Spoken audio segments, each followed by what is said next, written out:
Reyes, primer libro de los Reyes, capítulo 18.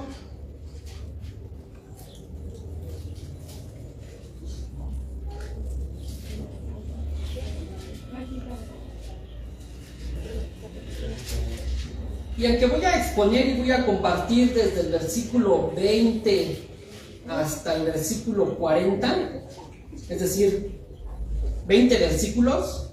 Solamente quiero pedirles, mis hermanos, que leamos todos juntos el versículo 21.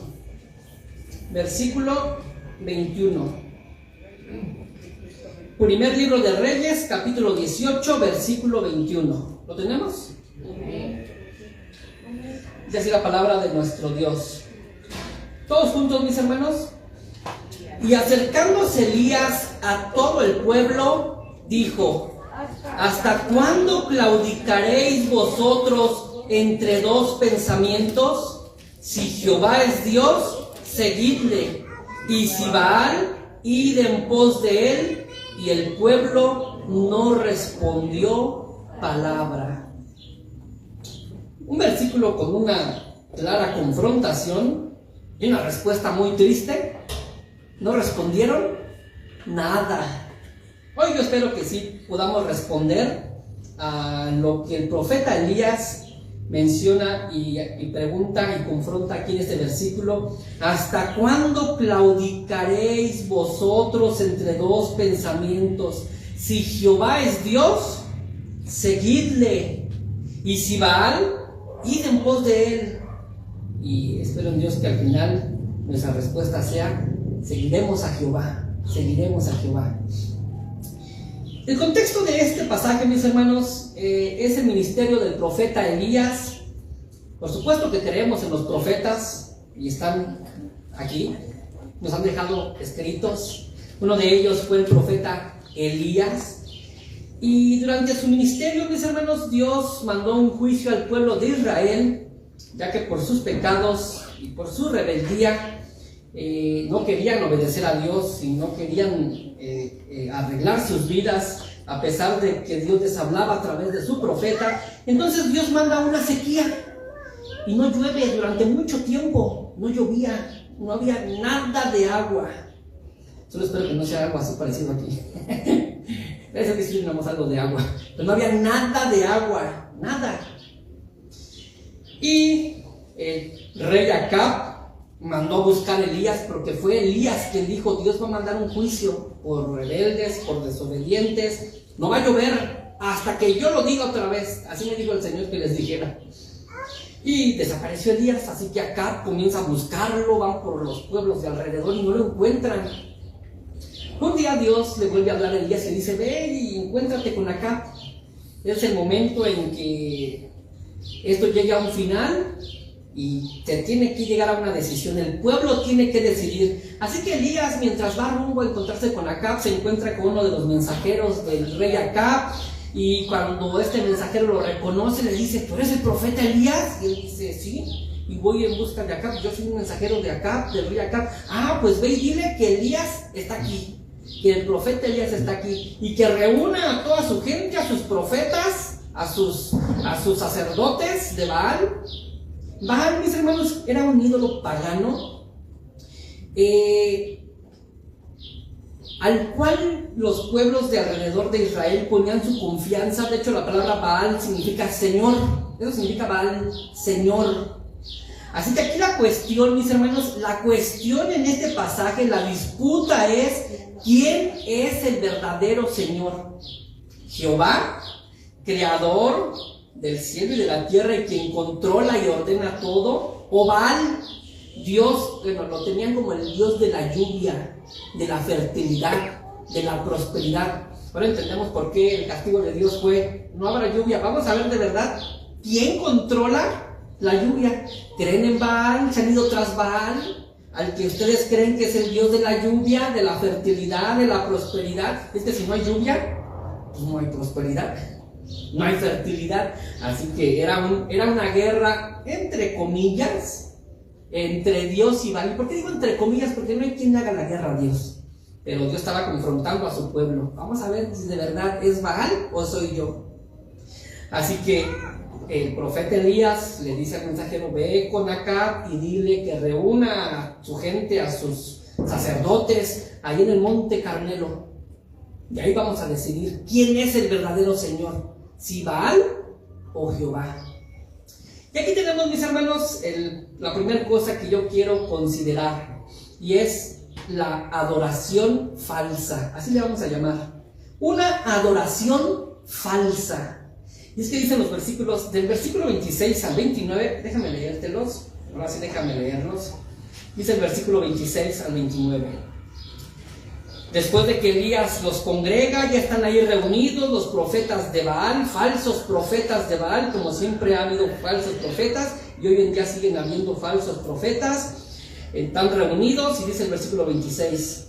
Ellos tomaron el buey. Bueno, vamos a leer para que entendamos el contexto. El versículo 25. Dice: entonces Elías dijo a los profetas de Baal: escogeos un buey y preparadlo vosotros primero, pues que sois los más, e invocad el nombre de vuestros dioses, mas no pongáis fuego debajo. Y ellos tomaron el buey que les fue dado y lo prepararon e invocaron el nombre de Baal desde la mañana hasta el mediodía. Hacían cultos largos estos tremendos, desde la mañana hasta mediodía. ¿Cuántos aguantarían cultos así? Y decían: Baal, respóndenos. Pero no había voz, ni quien respondiese. Entre tanto, ellos andaban saltando cerca del altar que habían hecho. Y aconteció al mediodía que Elías se burlaba de ellos, diciendo: gritad en alta voz, porque Dios es, y quizá está meditando, o tiene algún trabajo, o va de camino, tal vez duerme, ya hay que despertarle.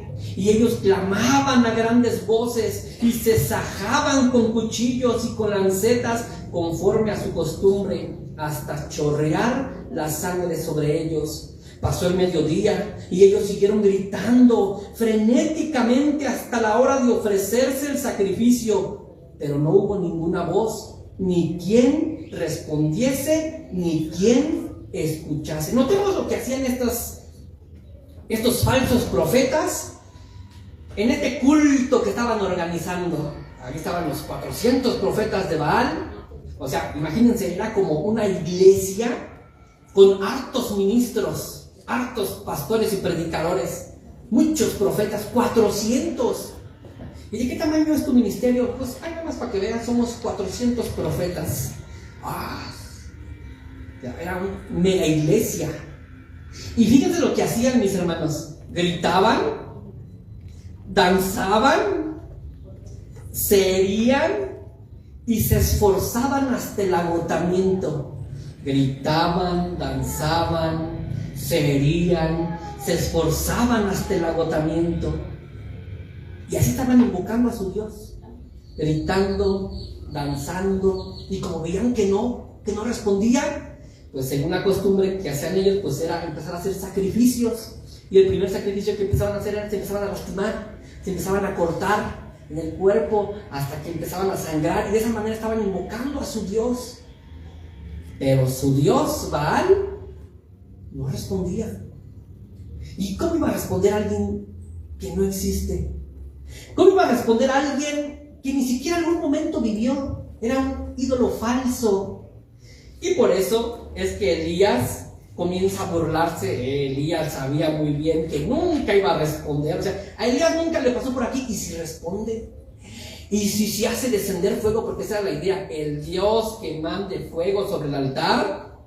Habían levantado un altar de piedra y sobre ese altar habían puesto un becerro, un buey, un animal, y dijeron: pero nosotros no hay que prenderle fuego. El Dios que mande fuego, ese es el Dios verdadero. Y pues los profetas de Baal comenzaron su culto, gritando, brincando, haciendo sacrificios, ellos mismos lastimándose. Hoy lo decimos haciendo penitencia. Tantas cosas comenzaron a hacer, pero su Dios no respondió. Y Elías que era medio burlón, comenzó a decir: gríteme más fuerte, a lo mejor está ocupado, no nos escucha, a lo mejor viene de camino. Fíjate que esa expresión "bien ocupado", que algunas versiones traducen, Elías era tremendo, Elías, tremendo. Esa expresión "está ocupado" es quizá está en el baño, grítenle fuerte. Por eso no le responde, está bien ocupado. Y ahí estaba Elías burlándose de los profetas de Baal. Se alargó su culto ¿hasta qué horas? Hasta mediodía, desde la mañana hasta mediodía. No sé si aguantáramos nosotros algo así. Pero el resultado fue devastador. No hubo voz ni quien respondiese. No hubo voz. Fíjense lo que sí hubo en este servicio, en este culto de estos profetas de Baal, invocando a su falso Dios. Hubo mucha emoción, mucha emoción. ¿Recuerdan que dice que gritaban frenéticamente? ¡Baal! ¡Respóndenos, Baal! Y todos gritando, y todos gritando, brincando, lastimándose. O sea, cualquier parecido a la realidad, mera coincidencia. Y ahí estaban invocando a su Dios, pensando que por lo mucho que gritaran, su Dios iba a responder, pensando que por lo mucho que hicieran movimiento y ruido y espectáculo, nuestro Dios va a responder. Mucha emoción. Pero mis hermanos, mucha emoción no es igual a verdadera adoración. Mucha emoción no es igual a verdadera adoración. No lo es. De hecho, la historia de Elías es una historia muy curiosa y muy interesante, porque en ese entonces el pueblo de Israel pensaba que Dios siempre se manifestaba en esas expresiones así emocionales, en momentos de estruendo, que también Dios se manifiesta así. Pero Dios quiere darles una lección a su pueblo, y es que no conocemos o no controlamos a Dios. Esa es la expresión, no lo controlamos, mi hermano. Entonces, hay que hacer esto, A más B más C igual a la presencia de Dios. No lo puedes controlar a Dios. No lo puedes controlar. Él se manifiesta como quiere, cuando quiere, a la hora que quiere. De hecho, recuerda aquella ocasión cuando Elías, de hecho, después de que pasa este evento tan maravilloso que vamos a ahora ir leyendo, Elías termina emocionalmente desgastado, deprimido. ¿Y recuerdas qué es lo que hace? Que va y se esconde en una cueva y se quería morir. Y le decía a Dios: quítame la vida, ¿acaso soy mejor que mis padres? Y ahí estaba Elías como un niño chiquito: quítame la vida, que no soy mejor que mis padres. Y de repente dice que vino un terremoto, ¿recuerdas? Y Elías dijo: ahí viene Dios a responderme. Pero Dios no estaba en el terremoto. Imagínate un terremoto. ¿Cómo siguen los terremotos? No sé si has puesto atención, pero veamos las películas. Luego, cuando pasan realmente esos sucesos aquí, ni nos acordamos de nada. Solamente sé que veo dónde ponerme para estar seguro. Pero se oye ruido, la tierra ruge. Y más cuando hay devastación y hay destrucción. Entonces viene un terremoto y Elías dijo: ahí viene Dios, porque Él es poderoso, Él es estruendoso, pero Dios no estaba en el terremoto. Y después vino un fuerte viento que hasta prendía fuego, los arbustos secos se encendían. Y dijo Elías: allí sí viene Dios. ¿Y qué crees? Tampoco estaba Dios. Y cuando menos pensó Elías, en un viento apacible, un silbido, Elías dijo: ese no es mi Dios. Mi Dios es fuerte, poderoso, grande. Y allí estaba Dios, diciéndole: ¿qué pasó, Elías? ¿Cómo que te quieres morir? Come, levántate, que largo camino te espera. Estos profetas de Baal creían que la mucha emoción, el mucho estruendo, el mucho espectáculo era igual a verdadera adoración, y Dios, su Dios, tenía que responder. Pero no respondió, porque Baal no existe. Baal es un Dios falso, un Dios de la imaginación del hombre. Imagínense, hermanos, desde la mañana hasta mediodía, todo lo que hicieron, danzando alrededor del altar y todo. Y Elías ahí mirando: ¿a qué horas se iban a acabar estos tremendos? ¿A qué horas se iban a acabar? Mucha actividad. Y es que, hermanos, tampoco mucha actividad es igual a la presencia de Dios. Entonces, no, vieras cómo se movió hoy el Espíritu de Dios. Y muchas veces cuando usamos esa expresión, ¿cómo se movió el Espíritu Santo de Dios? Es porque hubo brincos, hubo gritos, ¿cómo se movió el Espíritu de Dios? Dios se puede mover también así, si Él quiere, pero no siempre. No siempre. Es que mucha actividad tampoco es igual a la presencia de Dios. Tampoco es igual a la presencia de Dios. Aquí hay un principio que hay que extraer y rescatar de esta historia, mis hermanos. Y es que la adoración falsa, como la de estos profetas, siempre intenta manipular a Dios.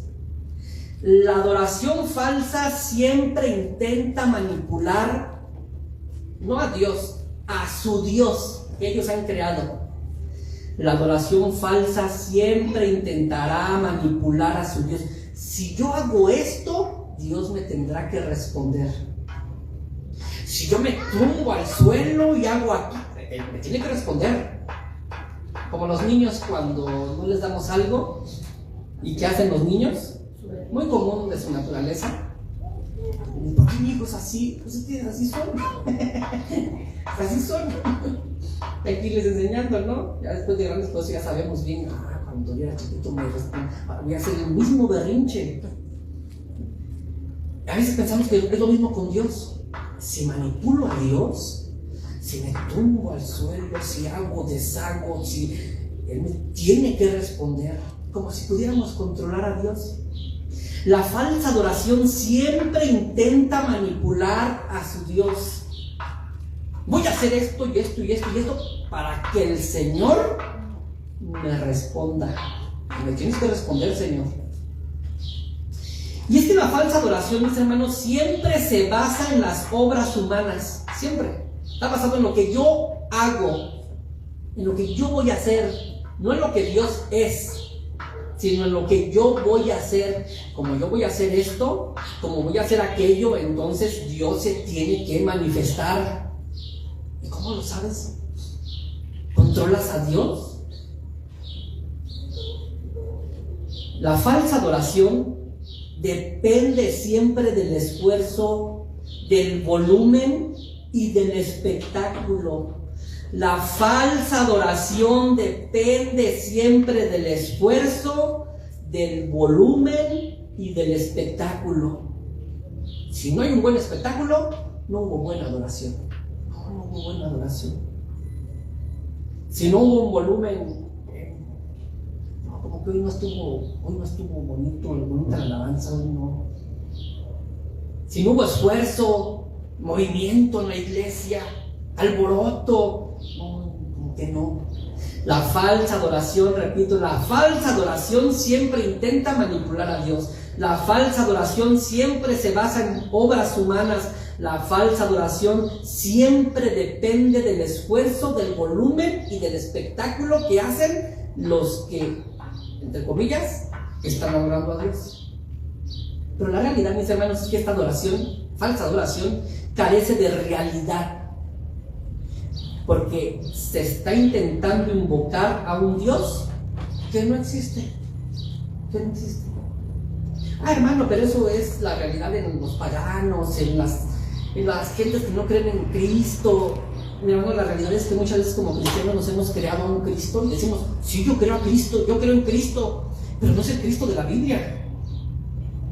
O sea, le hemos puesto Cristo a nuestro Dios, a nuestro ídolo, pero no es el Cristo de la Biblia. Y hermano, el Cristo de la Biblia nos pide cómo adorarlo. Nos dice, pues adórame como puedas, como se te imagine, como se te antoje. No, Él nos pone reglas. Quiero que me adores así, porque yo soy Dios y yo soy el Rey. No es como se te antoje, no es como te guste, no, aquí no es a la carta, a ver qué es lo que más me gusta, voy a hacer esto y esto. No, a Dios se le adora como Él, al Dios de la Biblia.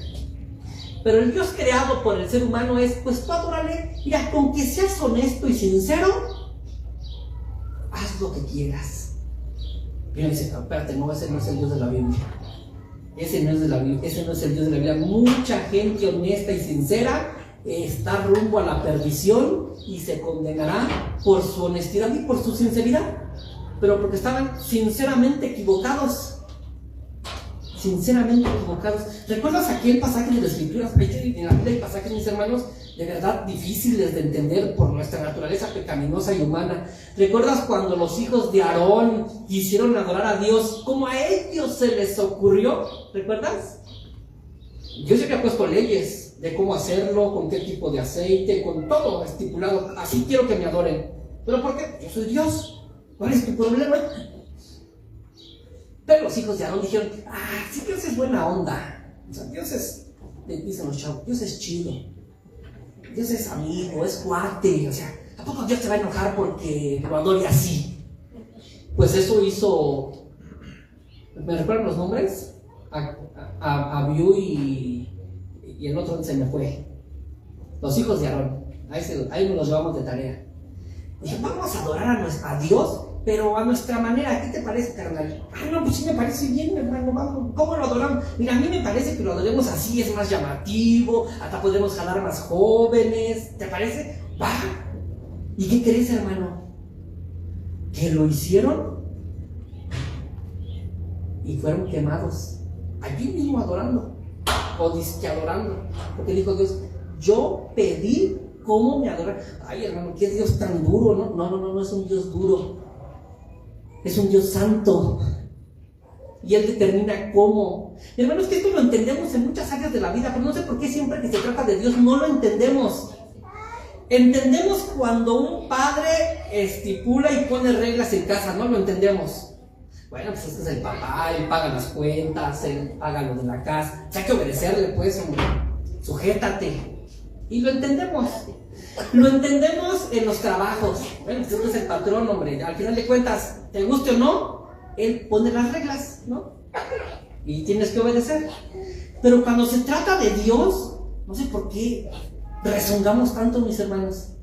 ¿Pero por qué Dios pone reglas y después cuando no las cumplen, castiga? Pues porque es Dios. Y este es su mundo. Y nos permite vivir aquí en su mundo. Y ha puesto reglas para vivir. Y si no las obedecemos, pues nos castiga. Pero siempre con Dios rezongamos, respingamos, nos rebelamos y decimos, eres injusto, Dios. Cuando es todo lo contrario, Él es justo y santo.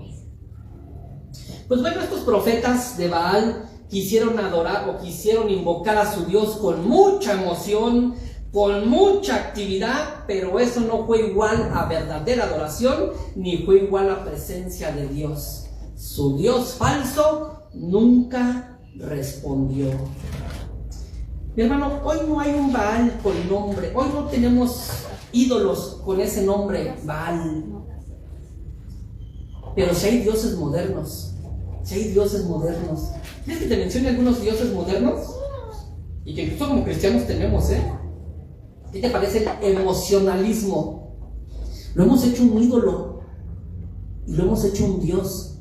Si no hay emoción de por medio, no me interesa. Si el culto es aburrido, no quiero ir. Me aburro. O sea, ¿de cuándo acá el culto tiene que ser divertido? ¿De cuándo acá el culto tiene que ser de que no, reír hasta el estómago me dolió, hermano? Hoy estuvo bien bueno el mensaje. O sea, y hemos hecho del emocionalismo un ídolo al que le rendimos culto. Y todo el tiempo quiero sentir esa emoción, esa vibra, esa energía, ese calor. Y decimos, ay, wow, la presencia de Dios. No, la presencia de Dios son tus emociones. Emociones que has elevado a un grado de Dios. Y que si no las hay, no haces nada. Porque no estás en Dios. Les decía a mis hermanos que se van a bautizar. Uno de los pecados que cometí en mi juventud, de los muchos que cometí, fue precisamente el emocionalismo.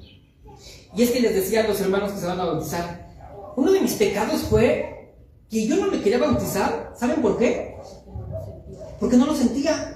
Es que no lo siento. Y no, yo quiero ese día que sea un día especial y sentirlo así, que mi corazón salte y sentir el calor, y porque lo quiero hacer con sinceridad. Hasta hasta que lo sienta. No me gusta ser hipócrita y hacer algo que no siento, ¿no? Y decimos así, ¿no? Y les comentaba a los hermanos, pero ¿podríamos ponerles excusa a nuestros padres? Imagínense, jóvenes, hermanos ya adultos, que un día sus papás, muchos de ellos ya partieron, que un día que les hayan pedido hacer alguna cosa, quiero que cuando regrese de trabajar ya me tengas hecho esto, esto y esto y esto, sé que eres capaz de hacerlo, órale. Y al regresar se dan cuenta que no lo hizo. Este tremendo no hizo nada de lo que le pedí. Ven para acá, ¿qué pasó con lo que te pedí? Discúlpame, jefe, discúlpame, papá. Mira, la verdad es que a mí no me gusta ser hipócrita. No lo sentí. Y pues como no lo sentí, discúlpame, yo no hago nada si no lo siento. Hacerlo sería ser hipócrita y hacerlo de mala gana. Así que perdóname, papá. Y el papá responde: wow, hijo, qué filosofía de vida. Me encanta lo que dices.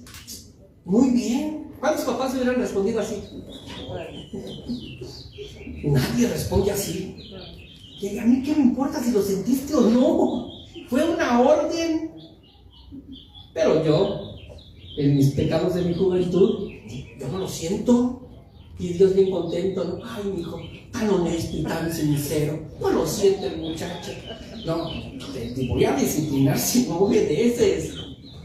Mis hermanos, hemos hecho del emocionalismo, del sentir, nuestro Dios y nuestro ídolo favorito.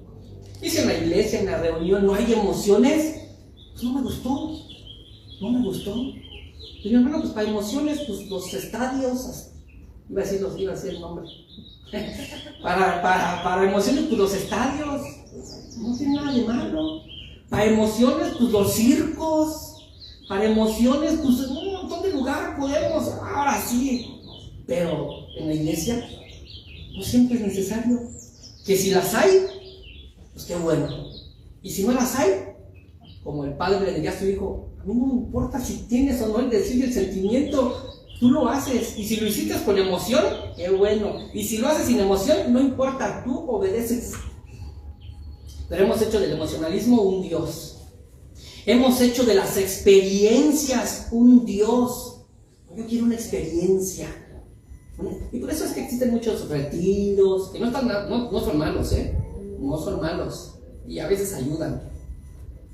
Porque voy por una experiencia. Yo voy por una experiencia. Y hemos elevado nuestras experiencias a nuestros dioses y les rendimos culto, les rendimos ofrenda, les rendimos y todo lo que sea necesario por una experiencia.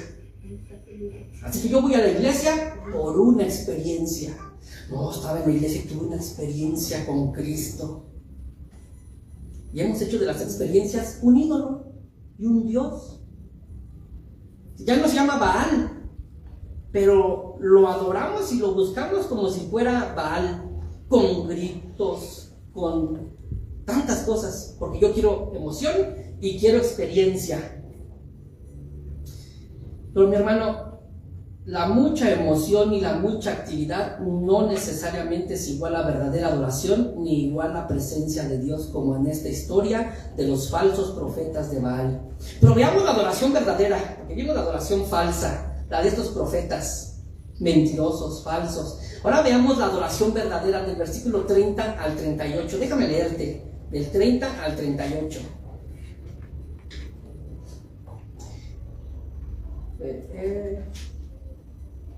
Se me fue el pasaje. Estábamos en 1 de Reyes 19, ¿verdad? Ok. 18. Ya me quedé hasta el 19. Con razón, no, como que no es. Del 30 al 38 dice así: entonces dijo Elías a todo el pueblo: acercaos a mí. Después de que ellos deshicieron y ya bien cansados los pobres y débiles, pues estaban hasta sangrando. Entonces Elías dijo: ya se les acabó, me toca a mí.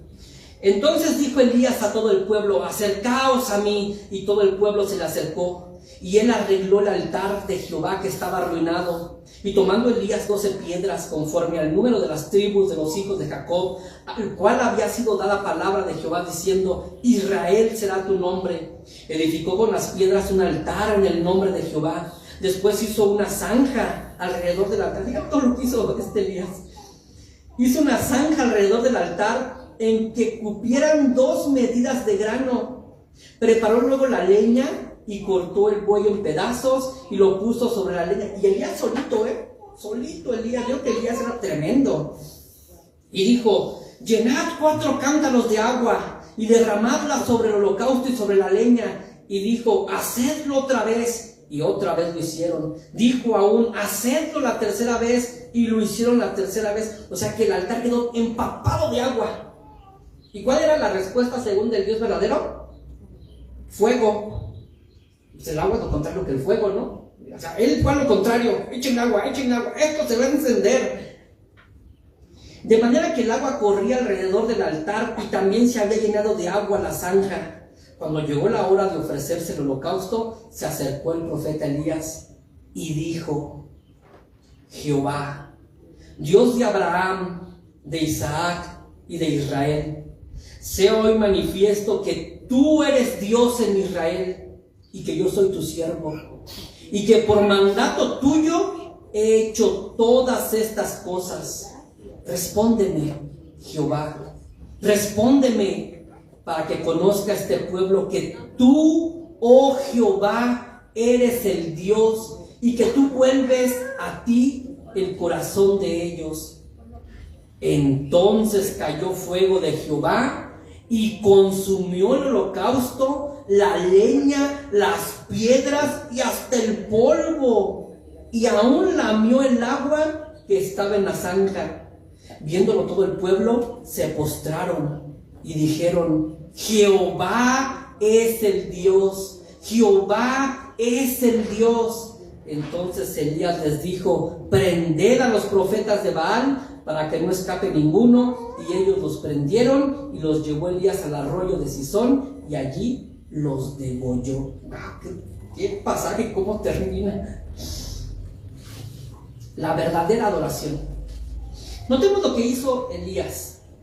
Primero, restaura el altar. ¿Ven que dice que restauró el altar? Es el altar que era para Dios, donde se ofrecía el sacrificio en el Antiguo Testamento, sacrificios que representaban a Cristo, que iba a venir a sacrificarse por nosotros. Estaba ese altar destruido. Elías lo restaura.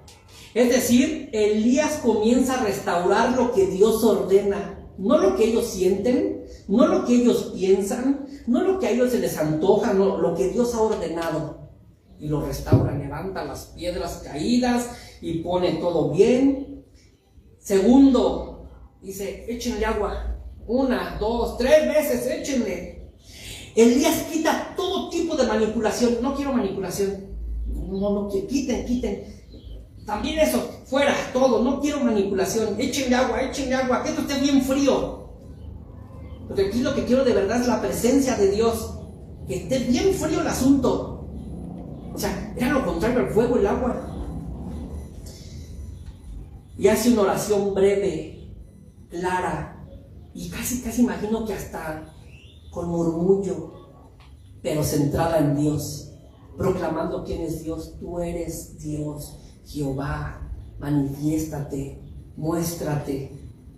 Creo que Elías fue todo lo contrario de lo que hicieron estos Baales. Ellos gritaban eufóricamente, Elías bajó la voz. Diciendo: mi Dios, ¿acaso? Hay otro profeta que dice: ¿acaso el que creó el oído no escuchará? ¿Tenemos que gritarle para que Él nos oiga? No sé, hermanos, no sé, a veces en nuestras emociones, que no son malas, a veces tenemos la necesidad de hacerlo con grito, ¿no? Está bien. Pero no crean: porque le grité a Dios fue el que me respondió. No, hermano, no podías haber murmurado y Él te iba a responder. Pero está bien expresar nuestras emociones en momentos difíciles, llorar, tumbarte al suelo, está bien. Pero no fue eso lo que le movió a Dios. Ay, mi hijo, mira, ¿cómo es? Le voy a responder. No, Dios responde porque Él es bueno, amoroso, compasivo. Él creó el oído y nos escucha. Y cuando somos sus hijos, pues está atento a ver qué dicen, qué me piden, cuál es su problema.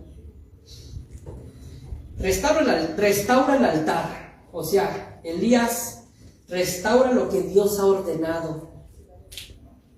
Hagámonos un examen como iglesia. ¿Estamos restaurando lo que Dios ha ordenado? ¿O estamos poniéndole de nuestra cosecha lo que Dios no ha ordenado? Empapa el sacrificio, lo llena de agua, elimina toda manipulación. Hagamos un autoexamen como iglesia. ¿Estamos usando en nuestros cultos la manipulación? Algo que yo hago a propósito, de hecho lo hago a propósito, es no pedirle a mi esposa que pase a tocar cuando voy a orar al final. y eso que ya toca el teclado, pues no me gusta, no, bueno, díganme, perdónenme por decir no me gusta, porque a lo mejor sí me gustaría, porque ay, pues pone el ambiente, imagina el ponte de pie, hermano, vamos a orar al Señor. ¿Y eso qué es, mis hermanos? Pues manipulación. Estoy preparando el ambiente para que entonces ahí empiece el corazón. ¿Qué hace Elías? Échale agua, que esté frío el asunto, que esté frío. No queremos manipulación. Si va a obrar el Espíritu Santo, que obre. A lo mejor ni siquiera va a ser aquí, va a ser llegando a sus casas. Que obre el Espíritu, no la música, no el ambiente, no. El auditorio muy bonito. Ya en el momento de la administración, ¿qué hacen? Bajen la luz, una luz tenue, el órgano, el teclado. Y ella decía, no, quítenme todo eso. No, prendan todas las luces. No quiero manipulación. Que si Dios se va a manifestar, va a ser con un montón de agua. Bien frío el asunto. Pero hoy pareciera que de esa manera queremos manipular a Dios. Y como el ambiente está, Señor, tú tienes que descender, Señor, todo está preparado, mira, hasta el ambiente, la musiquita. De hecho, parte de cerrar los ojos, mis hermanos, a veces tiene que ver también con la manipulación. No estoy diciendo que no lo cierres cuando ores, porque creo que también es muy importante, porque uno no se distrae. Pero ¿por qué a veces yo podría exigir desde aquí? Cierren todos sus ojos, hermanos. Porque pues de esa manera solo me vas a escuchar a mí. Y Elías decía, échenle más agua. Elías restaura lo que Dios ha ordenado, empapa el sacrificio de agua y hace una oración breve, clara y centrada en Dios. Y dice, ay, hermano, eso sí que no lo hace, porque en el tiempo de oración se avienta hasta la media hora.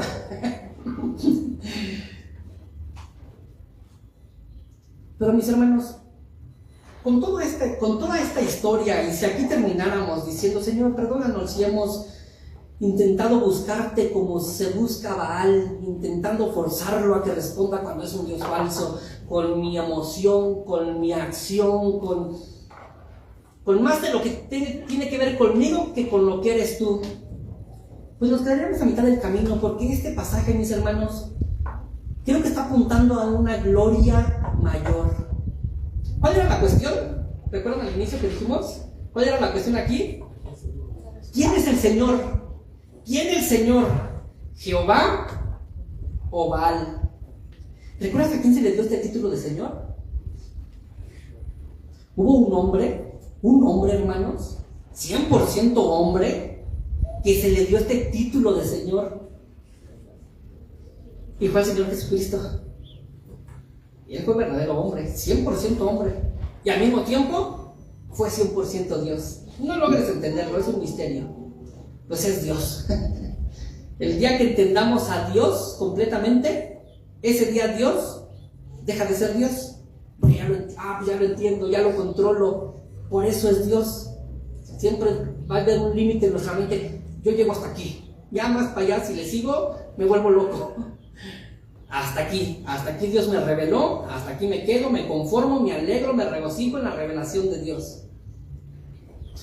Pues este pasaje apunta, mis hermanos, a Baal no es el Señor, Jehová es el Señor, y Jesucristo, quien es Jehová, el Dios verdadero, Él es el Señor. Fíjate, hermano, en el Carmelo cayó fuego sobre el sacrificio. En el monte Carmelo estaba el altar, un toro, y cayó fuego sobre el sacrificio. En el monte Calvario, fíjate la similitud de las escenas. En el monte Calvario se estaba otra vez disputando la misma pelea. ¿Quién es el Señor? ¿César? Porque César reclamaba ese título. Yo soy el Señor. El Quirios, yo soy el Señor. Y Jesús dijo, yo soy el Señor. Y en el Calvario estaba disputando esto. ¿Quién es el Señor?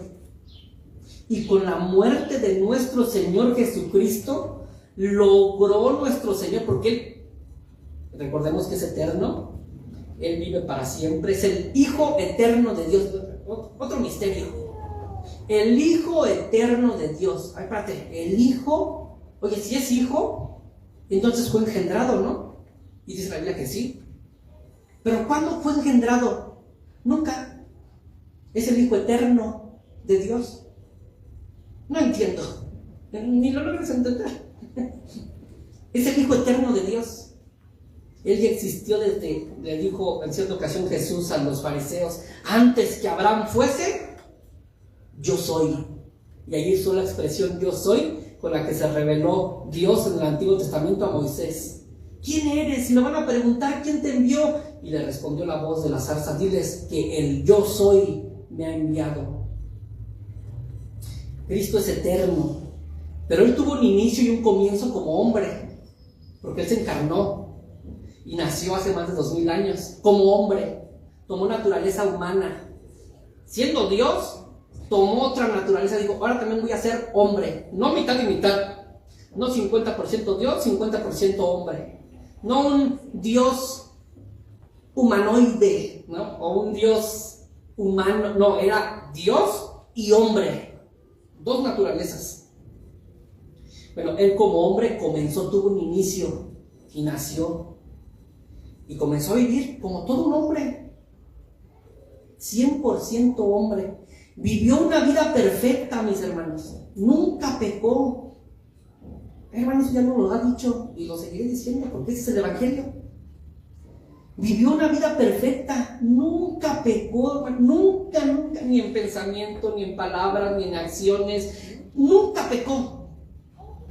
Ay, hermano, pues era Dios, pero también era hombre.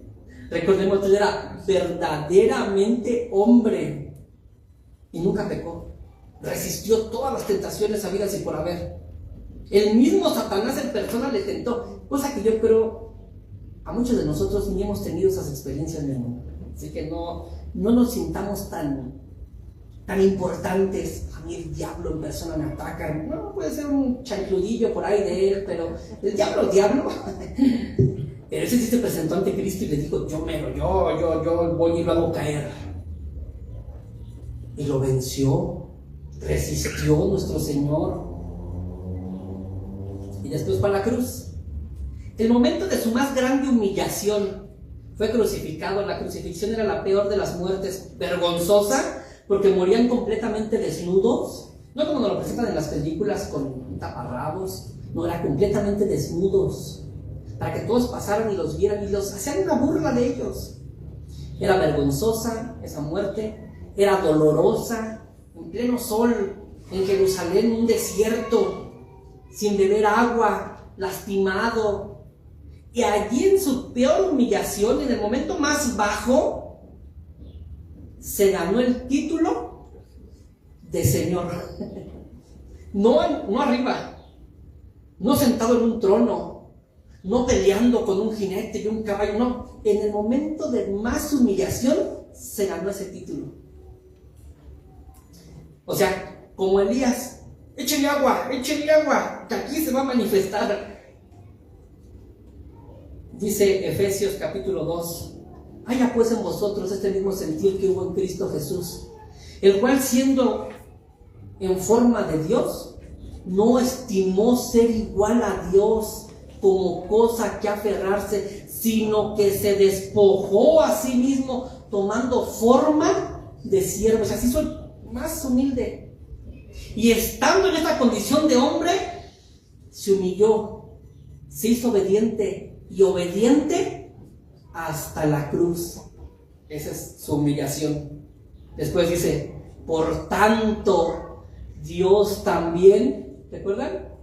le exaltó hasta lo sumo y le dio el nombre que es sobre todo nombre, para que en el nombre del Señor Jesús se doble toda rodilla de los que están en el cielo, en la tierra y debajo de la tierra. Hermanos, un hombre se ganó ese título, el Señor, sobre el cielo y sobre la tierra. Un hombre, no un ángel. A veces dicen, ay, yo quisiera ver un ángel. No, hombre, hermano, fue un hombre quien se ganó el título más grande. Y fue Jesús. Como hombre se ganó ese título, y Él es Rey del cielo y de la tierra. Él es el Señor. Él es el Señor. Y un día, mis hermanos, todos tendrán que doblar rodillas ante Él. Hoy tú y yo estamos en una etapa en la que voluntariamente podemos decir, Señor, doblo mi rodilla ante ti. Y no estoy hablando literalmente, que si lo quieren hacer, se puede hacer. Hablo de doblar nuestras rodillas, de doblegarnos ante Él, de dejar de resistirlo, de decir, tú eres el Señor, gobierna mi vida. Porque, mi hermano, estamos en esa etapa voluntaria, pero llegará un momento en el que tendrán que doblar las rodillas todos los seres humanos, todos, a fuerzas. No es porque quieran. Y todos tendrán que doblar. Pues ¿sabes cómo lo harán? Apretando los dientes. Y yo, pues, sí, Él es el Señor. Él es el Señor. Pero no lo quiero como Señor. Y será demasiado tarde. ¿Recuerdas cómo termina el pasaje de Reyes? ¿Qué hizo Elías con todos los falsos profetas? Los degolló. Pues, mi hermano, pues este pasaje apunta a un evento mayor. Pero llegará el día en que ese Cristo humillado en la cruz del Calvario regrese con toda su gloria, con todo su esplendor. ¿Y sabes qué hará con todos los falsos? Los degollará. Será demasiado tarde. Y tendrán que reconocer, tú eres el Señor, pero para una condenación eterna. Como exhortación final, mis hermanos, pregunto, ¿a qué grupo pertenecemos? ¿Al grupo de Baal? ¿Queremos buscar a Dios con mucho ruido, mucha emoción, pero sin verdad y sin respuesta real de Dios? ¿O pertenecemos al grupo del Dios verdadero? Señor, te quiero buscar sin manipulación, con fe sí, con arrepentimiento sí, con confianza en Cristo y en sus obras, y no en las mías, no en mis obras, no en lo que yo pueda hacer, sino en lo que tú has hecho por mí.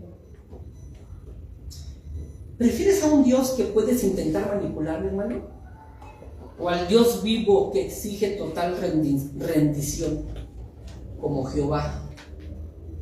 Dios quiera, mis hermanos, y el Espíritu de Dios toque nuestros corazones, para que no busquemos al Dios verdadero a nuestro antojo, a nuestra manera, como los profetas de Baal, sino que lo busquemos como Jesús le dijo a la mujer samaritana, la misma cuestión, y concluyo ahora así. Señor, ¿dónde y cómo debemos adorar? ¿Allá en Jerusalén, con sus ritos de ustedes? ¿O acá? Porque acá tenemos otra iglesia más cool. ¿Dónde, Señor? ¿Cómo? Y Jesús le dice, mujer, llegará el día, y el día es cuando los verdaderos adoradores adorarán al Padre en espíritu y en verdad, porque tales adoradores busca a Dios. Dios nos permita ser de esos adoradores. Inclinemos nuestra cabeza, oremos. Oh Señor,